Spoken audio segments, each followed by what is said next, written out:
നിങ്ങൾ ട്രെയിലർ കണ്ടിട്ട് എന്താ തോന്നിയത്? നിങ്ങൾക്ക് ഇഷ്ടമായോ? ഒന്ന് ഉറക്കെ പറയാമല്ലോ.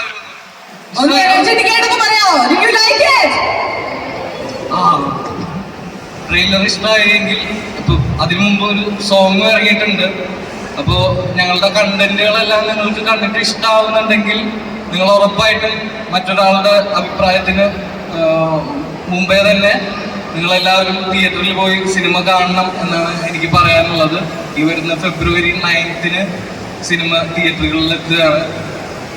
നിങ്ങൾക്ക് എല്ലാവർക്കും ഒന്ന് റിലാക്സ് ചെയ്ത് ചിരിച്ച് നല്ലപോലെ ആസ്വദിച്ച് കണ്ടിരിക്കാൻ പറ്റുന്ന ഒരു കൊച്ചു സിനിമ, വലിയ കൊച്ചു സിനിമയാണ് ഇത്, പ്രേമലു.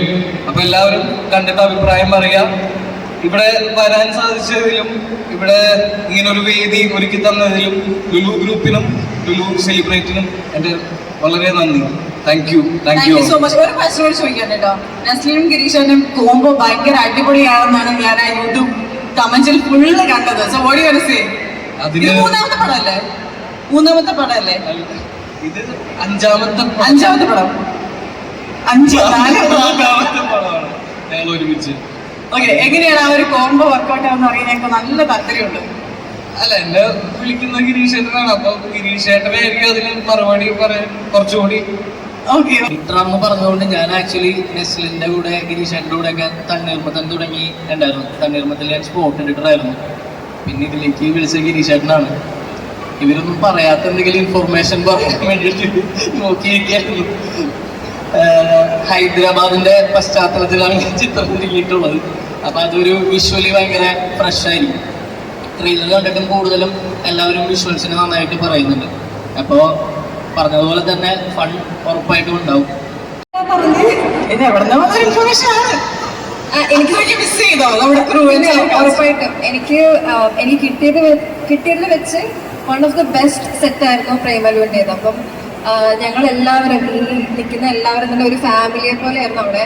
കാരണം ഒന്നാമത് അന്യനാടാണ്, അവിടെ ഞങ്ങൾ മാത്രം മലയാളികളായിട്ടുള്ളൂ. അപ്പൊ എന്തെങ്കിലും മിണ്ടാനും പറയാനുണ്ടെങ്കിൽ ഞങ്ങളും അങ്ങോട്ടും ഇങ്ങോട്ടേക്കുമാണ്.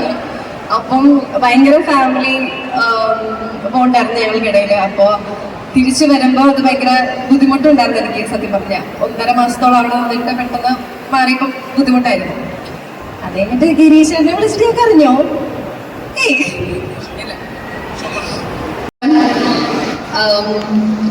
ഈ പറഞ്ഞതുപോലെ സിനിമ ഒരു റോംകോം ആണ്. ഇവിടെ എല്ലാവരും പറഞ്ഞതിൻ്റെ അപ്പുറത്തേക്ക് എനിക്കൊന്നും പ്രത്യേകിച്ച് എടുത്ത് പറയാനില്ല.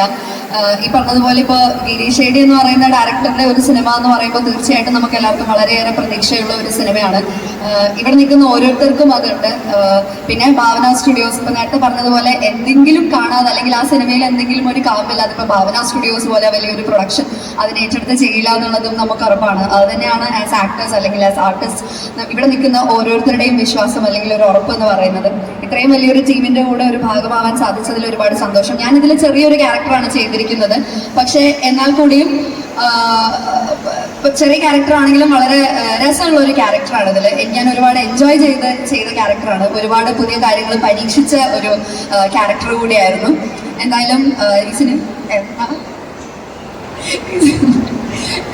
ഈ സിനിമയിലേക്ക് വിളിച്ചതിൽ പ്രൊഡക്ഷനും അതുപോലെ തന്നെ ഗിരീഷനും ഒരുപാട് നന്ദി.